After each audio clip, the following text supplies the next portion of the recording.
Hola, ¿cómo están? Estamos en un segundo video de funciones, ejercicios del Bachillerato Internacional resueltos de funciones, donde ponemos cierto énfasis en función compuesta y función inversa. Vamos ya al ejercicio.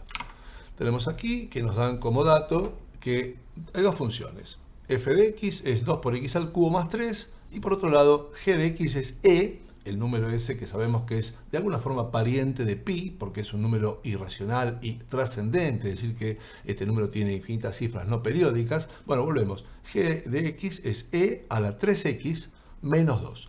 ¿Qué nos piden? Bueno, primero nos piden g de 0. G de 0 sabemos que me están diciendo, como siempre decimos, los matemáticos leemos acá G de algo, de lo que vos me des, es E a la 3 por ese algo menos 2. Así que si me decís G de 0, yo voy a poner E a la 3 por 0 menos 2. Naturalmente E a la 3 por 0 es E a la 0, que sabemos que todo número a la 0, salvo el 0, es 1, y 1 menos 2 es menos 1, y aquí tenemos el resultado. La siguiente pregunta que tenemos es, nos dicen, hacer f, como siempre decimos un poco en broma, f cerito g de x, que se lee en realidad f compuesta con g de x, y lo que significa en realidad, y que siempre me parece mucho más claro para los estudiantes, es, acá dice, aplicar la función f, pero el argumento es la función g.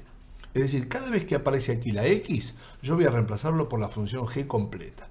Y eso es lo que hicimos, porque acá dice 2 por la cosa, como decimos nosotros, lo que me des, al cubo más 3. Entonces dice 2 por la cosa, que es todo g de x, ¿sí? Observemos, al cubo más 3.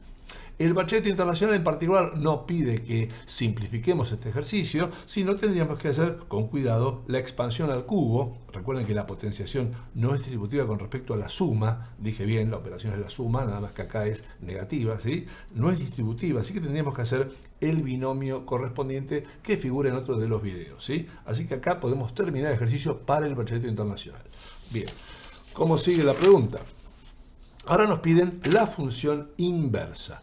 Bien, la función inversa f a la menos 1, ¿sí? Recordemos entonces que f de x es y o y, que es lo mismo, es 2x al cubo más 3. Y encontrar la función inversa es cambiar, donde dice y, poner x, donde dice x, poner y. Y despejar la nueva y. Ese es el procedimiento básico para encontrar la función inversa a nivel operativo, ¿sí? A nivel universitario tiene otros vericuetos en los cuales no vamos a entrar todavía. Entonces, fíjense que donde dice y puse x, donde dice x puse y, y ahora voy a proceder a despejar la y. Naturalmente voy a pasar el 3 restando, que es la manera más fácil de entenderlo para los chicos. Paso el 3 restando porque está sumando, paso el 2 después multiplicando, que está dividiendo, perdón, lo paso dividiendo, que está multiplicando, y esta potenciación, este exponente como cubo, lo paso como raíz cúbica. Por lo tanto, y es la raíz cúbica de todo, x menos 3 sobre 2, y esa es la función f a la menos 1 inversa. Bien, ya seguimos con otro ejercicio.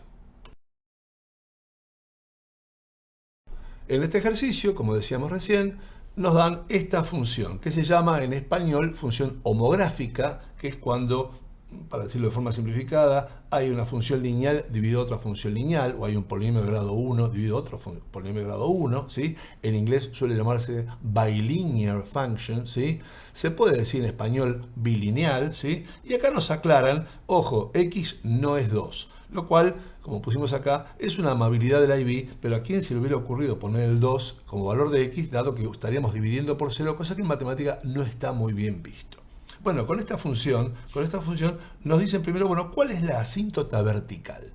Recordemos que la asíntota vertical es una recta a la cual la función se acerca tanto como yo quiero, ¿sí? Tanto como yo quiero. Siempre en las funciones estas homográficas o bilinear function, la asíntota vertical va a ser x igual, porque es una recta vertical, el valor que anula el denominador. Acá es muy simple porque obviamente si yo pongo un 2 va a quedar justamente 0 en el denominador. Es muy automático.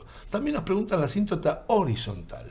Y la asíntota horizontal en este tipo de funciones, repito, se obtiene muy fácilmente dividiendo el coeficiente de x arriba por el coeficiente de x abajo. Es decir, el número que está con la x en el numerador dividido el número que está con la x abajo, que acá está escondido, es un 1, ¿sí? Es un 1, está escondido, por eso pusimos 3 sobre 1, es decir, 3.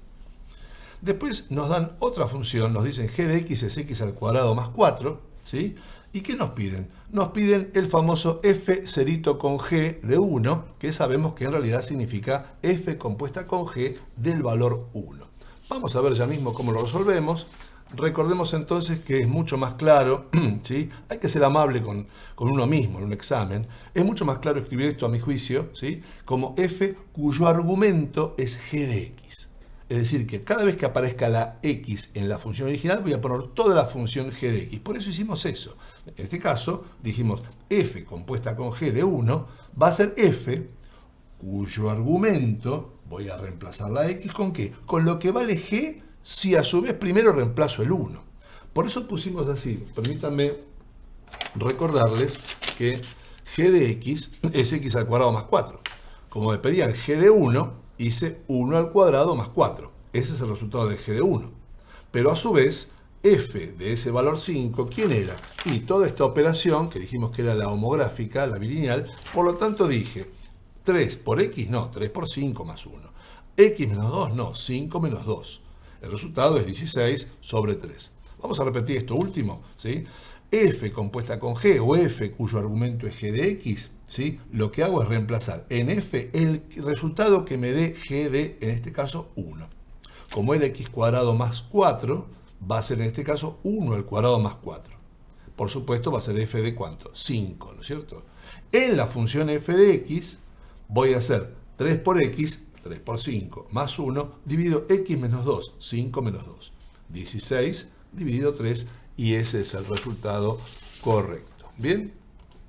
Entonces, bueno, con esto damos por terminado el segundo video de funciones, con función compuesta, con función inversa, y como siempre les decimos que cualquier duda que tengan, me las hagan llegar en cualquiera de mis redes. Muchas gracias.